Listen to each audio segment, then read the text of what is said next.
Hello दोस्तों, नमस्कार। मैं हूं आरती गांगियान। आप सभी का स्वागत करती हूं CSP कोचिंग चैनल पर।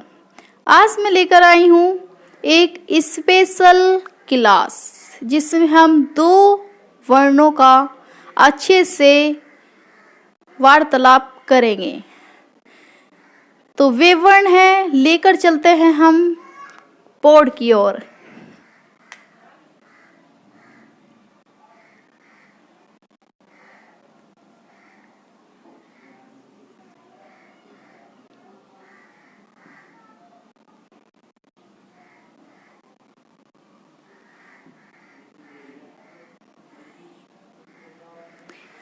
आज है हमारी स्पेशल क्लास इन दो वर्णों पर।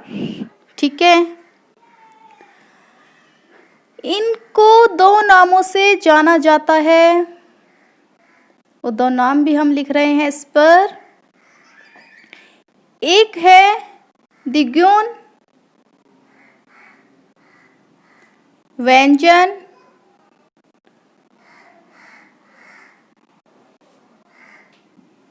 और दूसरा है उत्क्षेप्तिक।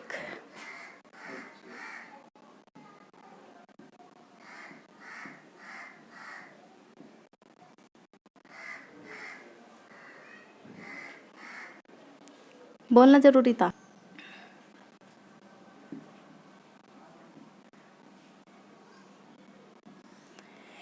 इन दो नाम से इन्हें जाना जाता है, द्विगुण व्यंजन और उत्क्षेप्त व्यंजन। आज हम इन दोनों वर्णों का एक स्पेशल महत्व से इनका चर्चा करेंगे और चर्चा में होगी कि जहाँ पर ये लिखे जाते हैं और जहाँ पर ये इस रूप में लिखे जाते हैं।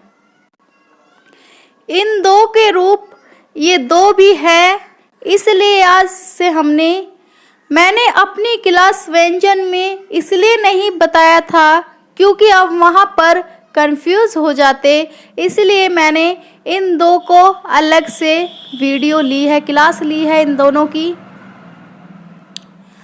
अब चलते हैं हम। इसका जो अर्थ है, द्विगुण का मीनिंग जो है दो गुना।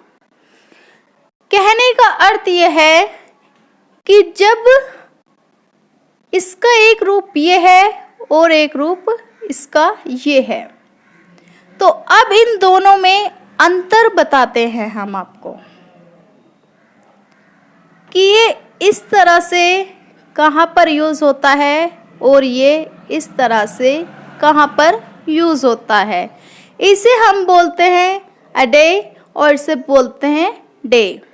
ठीक, तो हम रूल नंबर ले लेते हैं 1।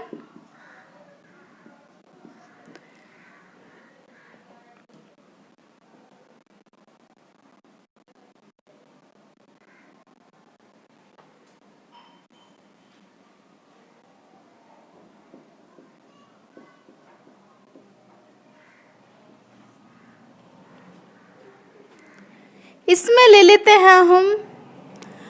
अब पहले हम देख लेते हैं इसकी परिभाषा।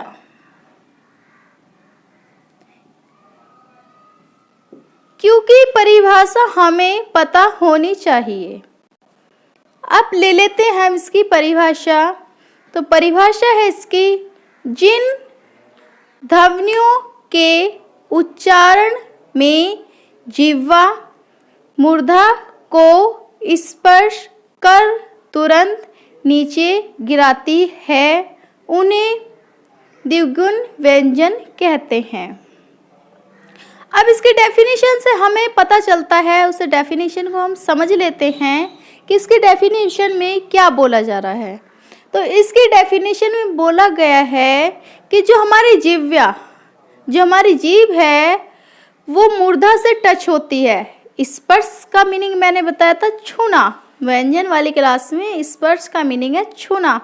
तो जब हमारी जीभ हमारी मूर्धा पर छूकर नीचे गिरती है, तो वहाँ से जो ध्वनि निकलती है वो निकलती है अडे और डे की। ठीक है, ये सॉर्ट आउट आपका बहुत अच्छे से क्लियर हो गया। अब चलते हैं हम इसके पहले नियम पर, जहां इसका तीन रूप से अलग अलग भागों में इसका प्रयोग होता है इन दो वर्णों का।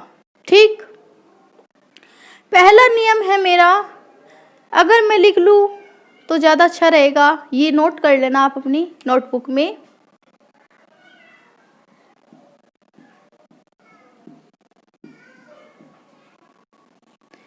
क्योंकि नोट करने से क्या होता है कि जो कुछ हम भूल जाते हैं वो हम नोटबुक में देखकर फिर से रिवाइज कर लेते हैं, इसलिए हमें नोटबुक में लिखना चाहिए। हमेशा नोटबुक या नोट्स अपनी लैंग्वेज में लिखने चाहिए। ये बहुत ही मोस्ट इम्पोर्टेंट बात आज मैंने आप लोगों के साथ शेयर की है कि हमेशा क्लास किसी की भी हो, मेरी हो या मेरे से अदर किसी भी यूट्यूबर्स हो, टीचर की हो, तो नोट्स हमेशा अपनी ही लैंग्वेज में लिखने चाहिए, ज़्यादा अच्छे रहते हैं और अच्छे से लिख भी सकते हैं, समझ सकते हैं। कभी भी अगर लाइफ में भूल जाएं तो उठाकर हम उन्हें एक बार रिवीजन कर सकते हैं। तो अब हम देख लेते हैं पहले रूल में कि यदि जब शब्द की शुरुआत इन वर्णों से होती है,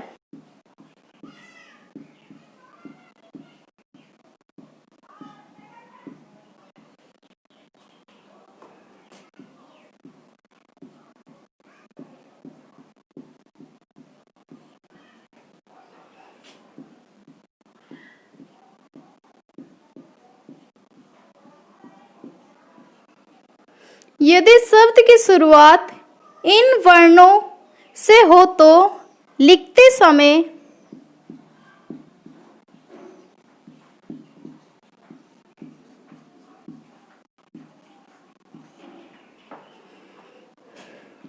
इनके नीचे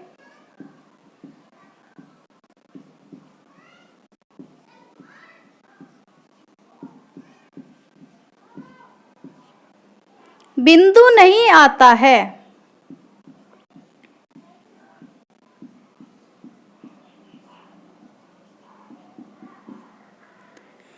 तो पहला नियम जो हमारा है, एक बार मैं इसे पढ़ लेती हूँ। यदि शब्द की शुरुआत इन वर्णों से हो तो लिखते समय इनके नीचे बिंदु नहीं आता है। अब हम देख लेते हैं एक एग्जाम्पल वगैरह से, जिससे हमें अच्छे से समझ आ जाएगा।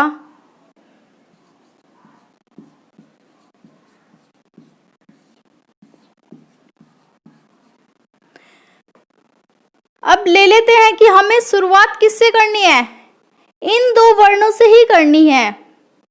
ऐसा एक शब्द होना चाहिए जिससे इनकी शुरुआत शुरू में हो, यहाँ से छोड़कर, और यहाँ पर इनकी स्टार्टिंग इन्हीं से होनी चाहिए, इन्हीं वर्णों से। ठीक है, तो मैं ऐसा एक ले लेते हैं, एक शब्द ऐसा ही ले लेते हैं जिससे हमें पता चल जाए। अगर मैं यहाँ ले लूं डमरू,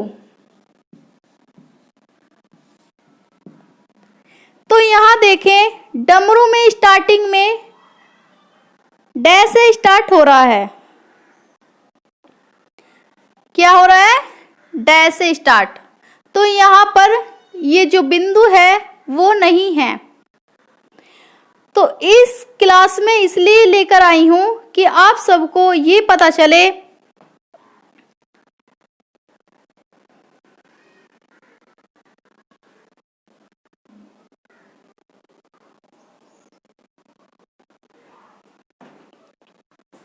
इस क्लास में मैं ये लेकर आई हूं कि जिससे आप सबको ये पता चले कि इन दोनों का यूज कैसे होता है। ठीक है, हम क्या करते हैं कि हम इनको अलग समझते हैं और इनको अलग समझते हैं, हालांकि ऐसा नहीं है, ये इसी के ही नाम है ये दोनों, और ये दोनों शब्द यही हैं। बस फर्क ये है कि कहीं पर इन पर बिंदु लगी होती है और कहीं पर इन पर बिंदु हटी होती है, और ये बिंदु का ही जो है मोस्ट इम्पोर्टेंट जो रूल्स है वो ही आज मैं ये फॉलो कर रही हूँ। और उसी के अकॉर्डिंग ये 3 जो टाइप्स लेकर आई हूँ मैं, ये इसलिए है कि जो ये बिंदु है इसी का आपको अच्छे से ज्ञान हो। ठीक है, तो हमें हमेशा ध्यान रखना है कि जो शब्द स्टार्टिंग से डैश से शुरू हो, अड़े से, तो उसमें ध्यान रखना वहां बिंदु नहीं लगी होगी। ठीक है,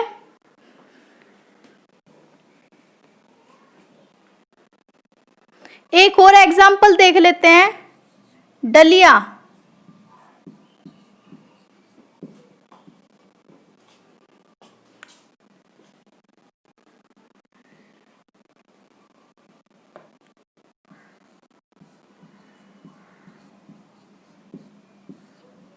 देख लेते हैं डलिया। तो इसमें देखें यहाँ पर कोई बिंदु नहीं है, क्योंकि शुरुआती शब्द में जो आया है हमारा अडय ही आया है, इसलिए हमें यहाँ पर बिंदु नहीं लगेगी। ठीक है, अब देख लेते हैं हम इसका डे के देख लेते हैं उदाहरण।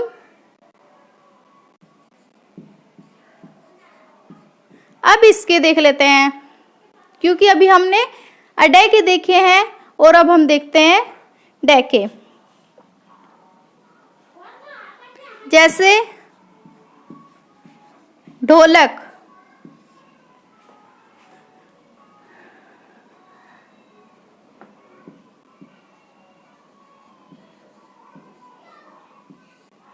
ढक्कन। तो ये ढोलक में यहाँ पर ये बिंदु नहीं है। इस बिंदु के ही जो हम समझाना चाह रहे हैं आपको वो नहीं है। ठीक है, क्योंकि यहाँ पर स्टार्टिंग से जो हो रहा है, जो वर्ण आया है शब्द में, वो यहाँ पर डे आया है, और वहाँ जहाँ शुरुआती से आ जाए वहाँ पर बिंदु नहीं आएगा। ठीक है, बहुत अच्छे से आपको समझ में आ गया होगा।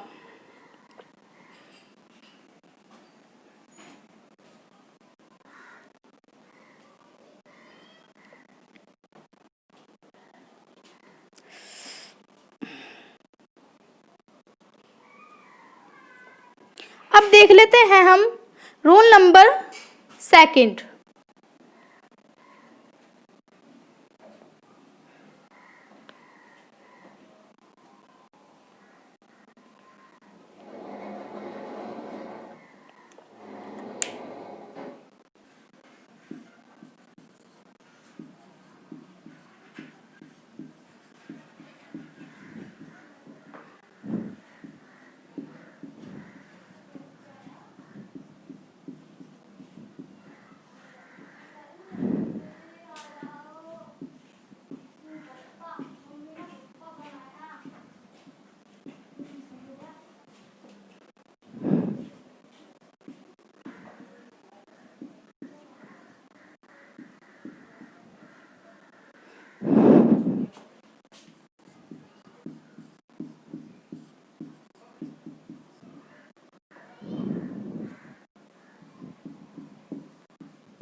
अब देख लेते हैं हम, यदि शब्द के अंतर्गत इनसे पहले आधा वर्ण आता है तो भी लिखते समय इनके नीचे बिंदु नहीं आता है।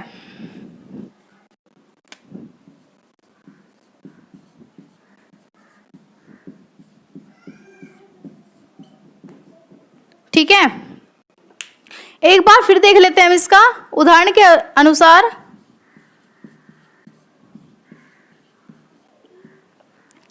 कि जहां इसमें डेफिनेशन में कहा गया है कि शब्द के अंतर्गत, कहने का मतलब यह है कि जब शब्द के अंतर्गत आधा वर्ण आ जाए तो भी लिखते समय इनके नीचे बिंदु नहीं आता है।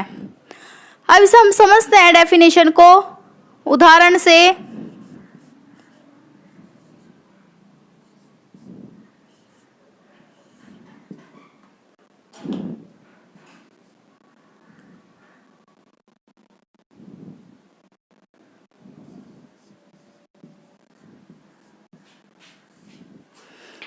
ये लिए है मैंने दो उदाहरण।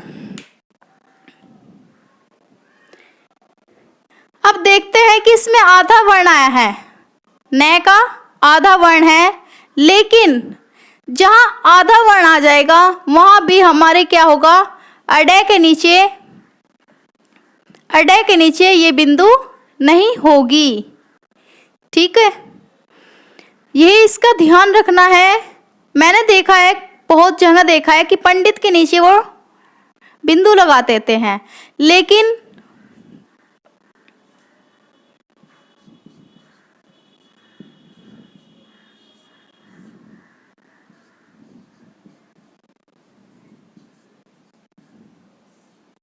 इस पंडित में और इस पंडित में कौन सा सही है, तो ये मैंने आज आपको बता दिया है कि जहां भी बिंदी आ जाएगी ये हमारा पंडित गलत हो जाएगा और ये सही होगा। ठीक है, अब चलते हैं हम तीसरे की ओर। रूल्स हमारा जो है तीसरा।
रूल देखते हैं तीसरा।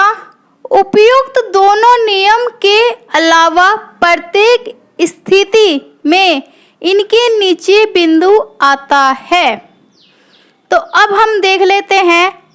अब यहाँ पर बोला उपयुक्त दोनों, कि जो मैंने दो नियम आप लोगों को कराए हैं सेम उनके बारे में बोल रहा है कि उनसे अलावा इस जो रूल्स में फॉलो हो रही है लाइन, कि रोज जो रूल में फॉलो हो रही है वो लाइन ये है। उसका कहने का मीनिंग है कि प्रत्येक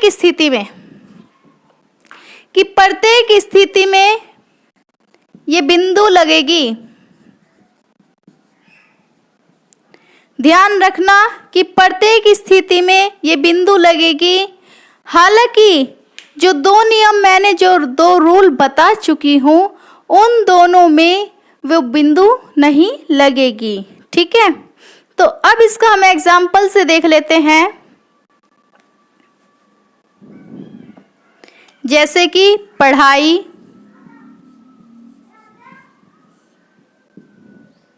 पढ़ाई में देखो आ गया आपने वास्तविक रूप में, पढ़ाई लग गई है बिंदु।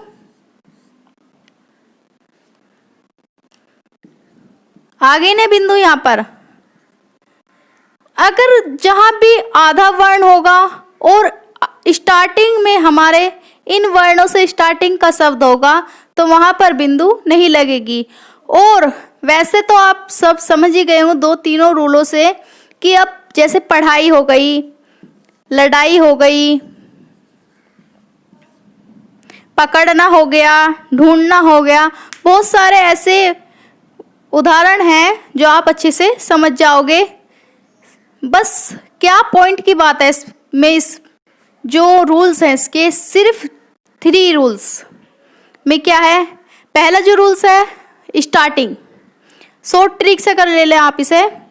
जो शॉर्ट ट्रिक है कि प्रथम शब्द हमारा, मैं लिख देती हूँ शॉर्ट ट्रिक आपकी, क्योंकि आज के टाइम में क्या करते हैं सब शॉर्ट ट्रिक से पढ़ना स्टार्टिंग समझते हैं और पढ़ना चाहते हैं।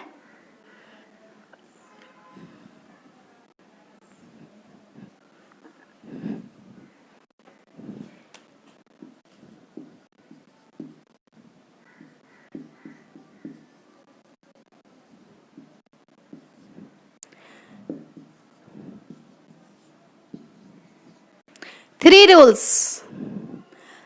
प्रथम जो हमारी है,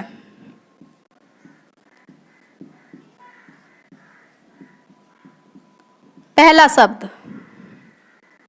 कौन सा होना चाहिए हमारा,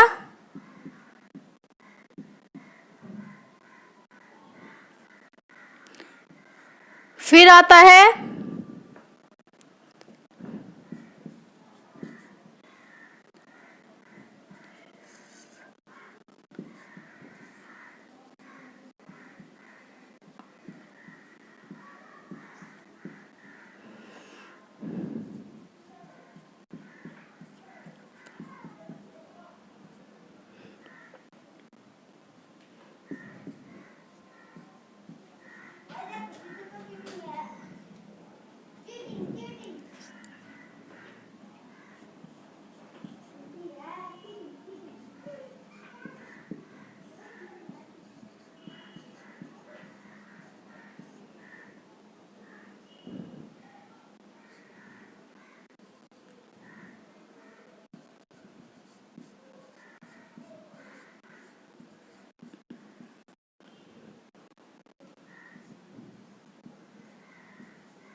इसको हमने कर दिया पूरे 3 जो हमारे रूल्स हैं उनको हमने बिल्कुल ही शॉर्ट कर दिया।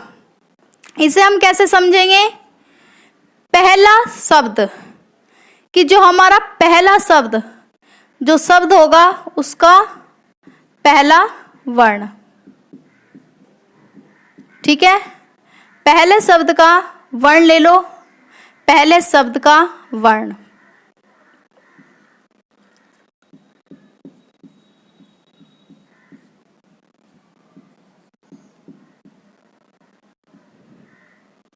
ये हो गई हमारी पहली शॉर्ट ट्रिक, ठीक है। अब आती है दूसरी, जिसमें आधा वर्ण आता है। जिस शब्द में आधा वर्ण आता है उसे वहां पर हमारी बिंदी नहीं लगेगी, ठीक है। फिर है तीसरा, जिसमें बिंदी आती है, जिसमें बिंदु या बिंदी आती है वहां हमारे वास्तविक रूप में होंगे। तो ये हमारी शॉर्ट ट्रिक है। आज की वीडियो में ये कंप्लीट हो गया हमारे दोनों वर्णों के बारे में। तो आज की वीडियो में इतना ही। नेक्स्ट वीडियो हम लेकर आते हैं आपके लिए अल्पप्राण और महाप्राण। तो थैंक यू आप सभी का, और वीडियो अच्छी लगे हो तो कमेंट करें, लाइक करें, सब्सक्राइब करें और शेयर करें, और ज़्यादा से ज़्यादा कमेंट कर कर हमें बताएं कि वीडियो आपको कैसी लग रही है। तो उसके लिए थैंक यू, धन्यवाद आप सभी का।